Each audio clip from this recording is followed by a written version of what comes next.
So hey, I'm back. Yeah, people really seem to like that last RWBY video I made, so I figure why not make some more?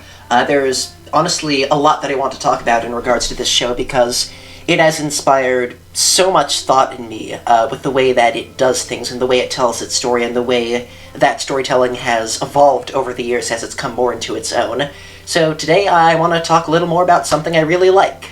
Now, if you didn't see my last RWBY video, I will link it in the description below, but essentially it was a rebuttal to the overwhelming negativity I see coming from some parts of the fan base. I feel like too many people are so quick to tear the show down without recognizing its strengths, and how far it's come over the years and how much good it's been able to accomplish. That said, if there is one criticism of RWBY that I always have agreed with, it's that the villains are not the best.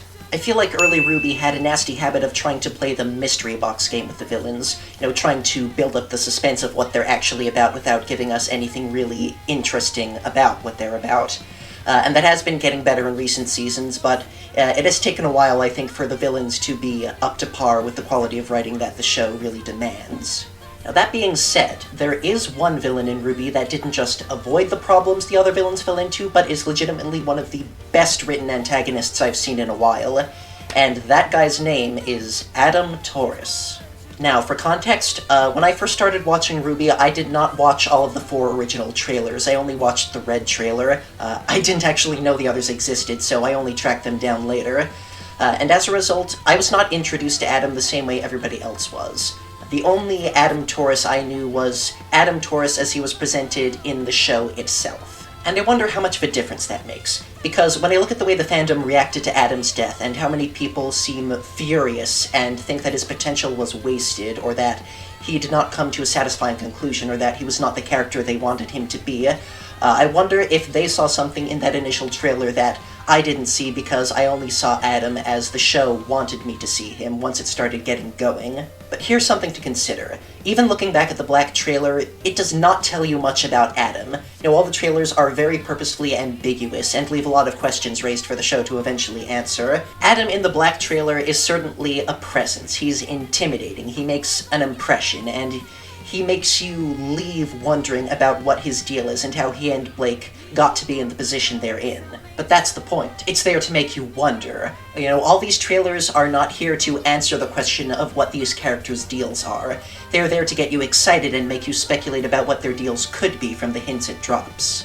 And I feel like a lot of Adam's, shall we say, more intense fans didn't get that. I think they did form a conclusion about who Adam was just from that trailer, and then were disappointed when the character he actually was didn't fit with that preconception. So to those fans I say, look back on the rest of the show, this is always who Adam was.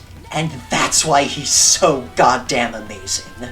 See, what I love about the build-up to Adam's reveal in the Battle of Beacon is that even though we barely see any of him up until that point, he is still characterized so well.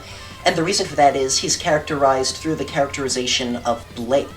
Blake has long been my favorite character in RWBY. I think the way that she has been built up and developed, even as far back as the first season, has been really damn incredible. She's the one part of the show that I feel has always been super strong in the writing department. And because she's so well written, when she starts talking about her past and we start learning more about it, everything that we understand about Blake becomes something that we also understand about Adam. Because Adam was such a huge influence on her life. Through learning about Blake's past, we don't just come to understand her as a person, we also come to understand the person who made her that way. Through how averse Blake is to violence, we come to understand what a monster Adam must have been. Through Blake's introversion and her fear of being betrayed, we come to understand how small Adam must have made her feel. And while the whole abusive boyfriend thing hasn't become explicit yet, the hints are all there. Blake very much feels like someone who has suffered under that kind of abuse, who has suffered under someone who tries to, as Blake later puts it, bring her down to his level to crush her and make her feel small. And the way she talks about Adam, the way she talks about how he changed in her eyes, how he came to betray the image that she saw of him, it's pretty clear that he was an incredibly important presence in her life, and that presence became really bad and really fucky really fast. So by the time Adam actually shows up in the show proper, we already have a pretty good sense of what his deal is. through the effect that he's had on Blake, we understand what kind of person he must have been. And then, when they finally see each other again at the Battle of Beacon, he brings it all home with one perfect line. Adam? Hello, my darling. I was slow to come around on RWBY at first. I had trouble sitting through the growing pains of those first couple seasons and waiting for the whole thing to coalesce into something more complete. This right here, this was the moment where I knew I had to stick with this show. This was the moment where it became worth it. Because after 3 seasons of build-up for this guy, all he needed to do was say a single line, and he already established himself as one of the most hateable villains I have ever seen. Hello, my darling. That line is everything. It is everything about who Adam is. It is everything about the way he sees the world. It is everything about the effect he has on Blake. And in the scene that follows, he only reinforces that more and more, showing how much of a bastard he is, how much cruelty he inflicts on Blake, how he enjoys tearing her life apart, how he enjoys inflicting pain on the world around him. It is despicable. It's terrifying. It gives physical presence to this image that we have been building up in the background. It finally makes explicit the kind of pain Blake's been dealing with, and it makes us hate him with every single inch of our body. I have seen plenty of despicable villains in the fiction I consume, but no one has inspired such immediate, visceral hatred in me as Adam Taurus did. And that is why I love him so goddamn much. See, what I feel some of the angrier Adam fans miss is that they want to turn him into this morally complex character who is doing bad things for a sympathetic reason. And I understand that, everybody loves a good sympathetic villain, but that is never who Adam was. Adam was always the asshole. He was always the abuser. He was always a monster that did everything in his power to tear down everything good.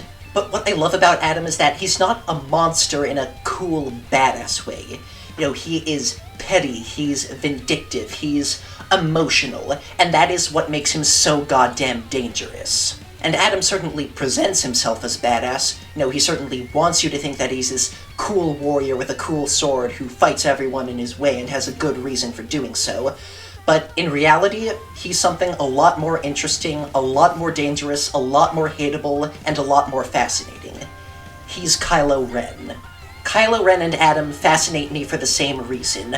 Most of the time, the most dangerous villains are the ones who are in control. They're the ones with the most power, the most discipline, the most focus, because they're the ones who can actually get shit done and put together powerful plans to cause widespread havoc and chaos. Adam and Kylo Ren are different. They're petty, they're irrational, they're moody, they're basically children. They're teenagers throwing tantrums, and that's what makes them so dangerous. Because you don't need to be a megalomaniac to cause damage. You don't have to be a perfect planner to destroy things. And if anything, having no plan, rushing in through sheer anger and rage and recklessness, that can cause even more damage, because then you don't even care about yourself. All you want to do is cause as much pain as physically possible. Which is interesting because I think The Force Awakens and RWBY Volume 3 came out around the same time, so, maybe there was something in the air there with writing similar villains? I don't know. And it's that immaturity that makes Adam so dangerous and so terrifying. It's because he's irrational, because he's petty, because he's rash, that he will do pretty much anything and everything to hurt you. Adam is quick to anger, he's quick to lash out, he's quick to get irrational and pissy over the smallest things. And because of that, you can't count on him not to make stupid choices that will seriously hurt you. He's capable of doing so much more damage because he has no self-preservation instinct, no instinct of actual smart planning. All he wants to do is hurt Blake as much as physically possible, and that makes him by far the most immediate, prominent threat in the entire show. See, what wasn't really clicking to me about earlier villains like Cinder was that they didn't feel like real dangers to the characters. They were just, the big bad guy, doing their plans, in the same general vicinity, not really caring about our heroes in general. But Adam cares a lot. He cares very much about causing damage to the protagonists that we care about. and it makes him a lot more viscerally terrifying and a lot more viscerally hateable, because he is really damn good at it. Which means, at long last, it's time to talk about abusive relationships. So if that's a sensitive topic for you, now would be the time to bail out. Cool? Cool.